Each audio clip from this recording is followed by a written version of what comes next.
에이미 카마이클 선교사님 그동안 이야기 들었던 거 한번 복습 한번 해볼까요? 네, 에이미는 어디에서 태어났다 했어요?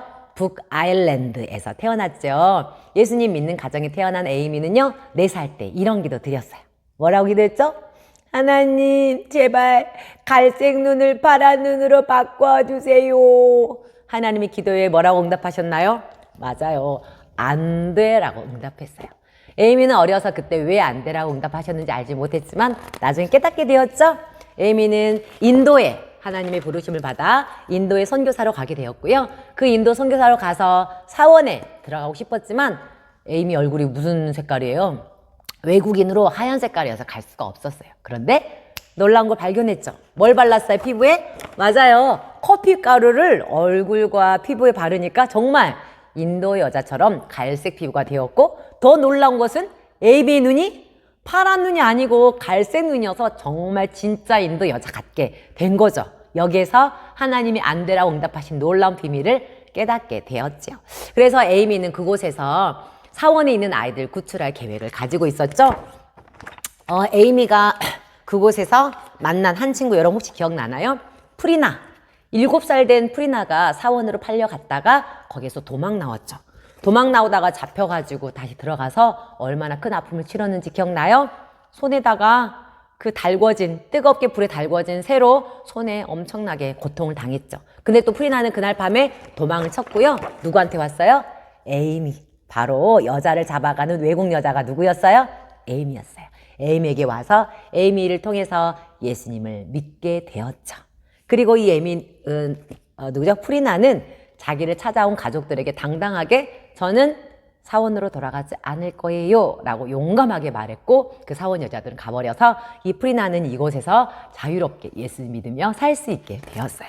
이런 놀라운 일이 일어나고 에이미는 왜 사원에 어떻게 아이들이 팔려가는가 그런 것을 보고 살펴보다가 알게 되었죠. 많은 사람들이 돈 주고 자기 자식을 판다는 걸요. 그래서 에이미는요, 돈을 주고 그 사원으로 팔려갈 아이들을 다시 데리고 올 수 있게 되었어요. 이렇게 해서 에이미의 가족은 점점점 늘어났고, 에이미는 도나버라는 동네에 안전한 집을 크게 지어서 그곳에 많은 아이들이 몰려들게 되었죠. 그 중에 우리 지난번에 들은 이야기, 주월이라는 친구 기억나나요? 네, 16살 주월, 그 언니도 우상 숭배하는 가정에 태어났지만 성경책을 읽으면서 예수님을 믿게 되었고, 누구를 찾아왔어요? 맞아요. 에이미를 찾아와서 에이미의 곁에서 같이 함께 살 수 있게 되었어요. 그리고 점점점 에이미의 그 도나보에는 사람들이 점점 많아졌고 필요한 것도 많아졌어요. 근데 필요는 다 누가 채워주셨어요? 놀랍게 하나님께 기도할 때마다 하나님은 에이미의 가정에 그곳에 필요한 것들을 다 채워주셨고, 세계 각국에서 많은 사람들이 여러 가지를 보내주셔서 하나님이 채워주심으로 인해 에이미는 잘 살 수 있게 되었죠. 뿐만 아니라 뭐까지 얻게 됐어요? 맞아요. 지난 시간에 포드 자동차, 자동차까지 얻게 되었어요. 에이미가 인도에서 사역한 지 몇 년이 지났냐면 35년이나 지냈어요. 엄청 많이 지났죠? 그런데요, 에이미는 35년 동안 한 번도 자기 고향으로 가지 않았어요.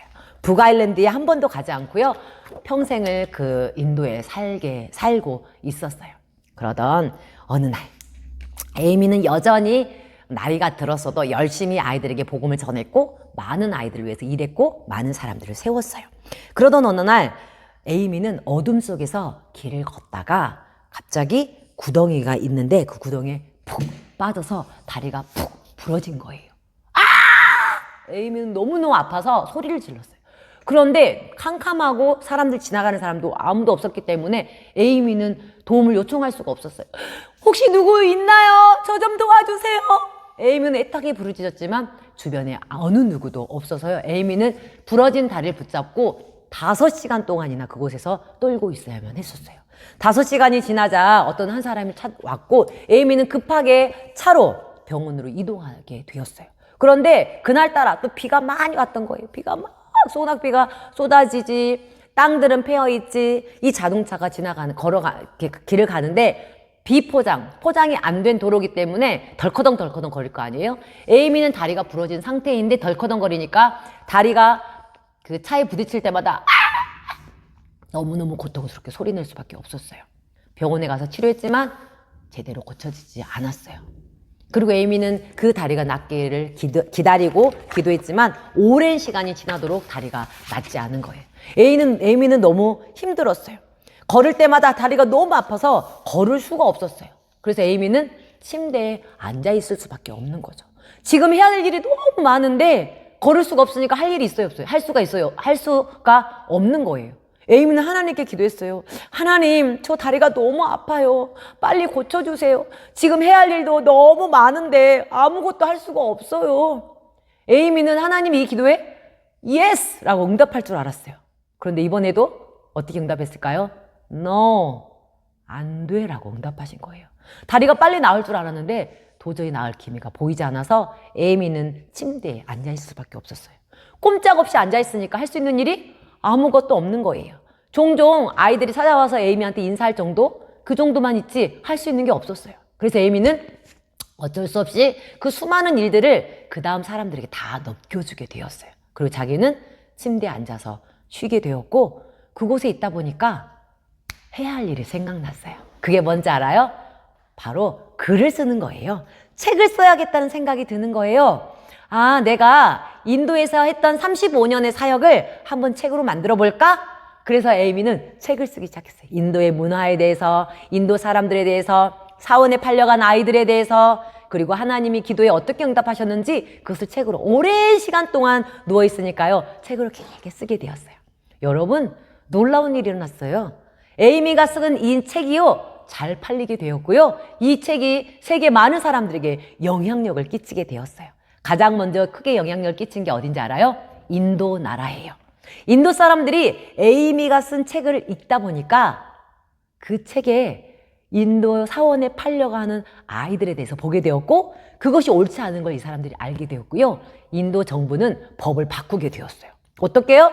사원의 아이를 파는 것을 금지하는 법을 만들게 되었어요. 그 다음부터 사람들이 쉽게 팔까요? 아니요. 아이들을 팔지 않게 되겠죠?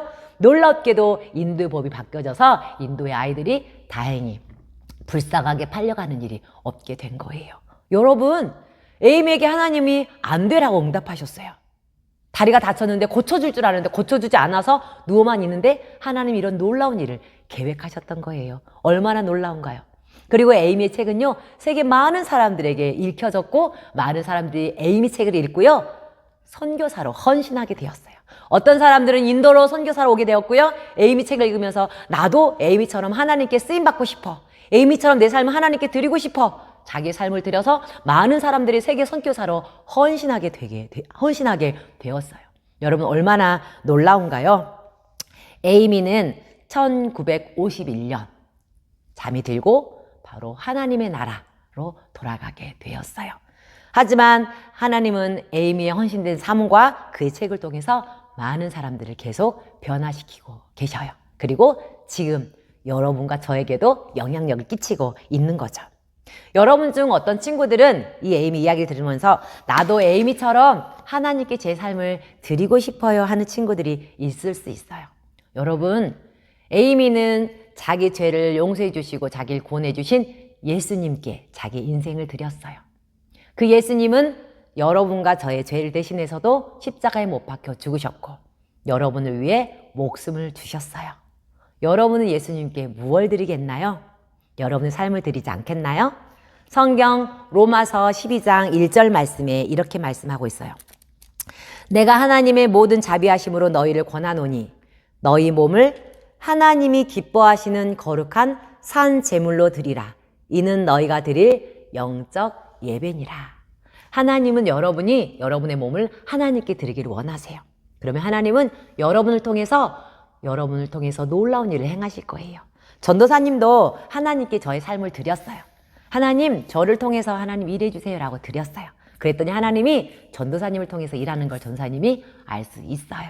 전도사님 실력으로는 할 수 있는 게 별로 없거든요. 근데 하나님께 드렸더니 하나님 전도사님을 통해서 많은 어린이들이 복음을 듣고 살아나게 하시고 많은 사람들이 전도자로 세워지게 하시고 계셔요.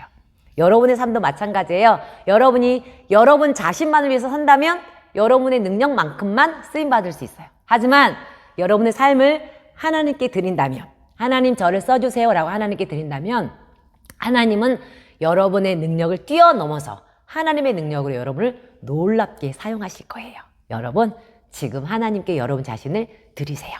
나는 하나님께 내 삶을 드리고 싶어요. 하나님 저를 써주세요 라고 말씀드리고 싶은 친구는 이 시간 전도사님을 따라 기도해 주셨으면 좋겠어. 두 손을 모아보세요. 그리고 눈을 감고 시간 조용히 전도사님 따라서 기도하는 거예요. 사랑의 하나님, 나를 위해 예수님을 보내주셔서 나를 구원해 주셔서 감사합니다. 나에게 생명을 주신 예수님, 나도 예수님께 나의 삶을 드리기를 원합니다. 나는 작고 연약하지만 나의 삶을 하나님께 드립니다. 하나님, 나를 사용하여 주세요. 나를 통해서 하나님이 기뻐하시는 일을 이룰 수 있도록 해주세요.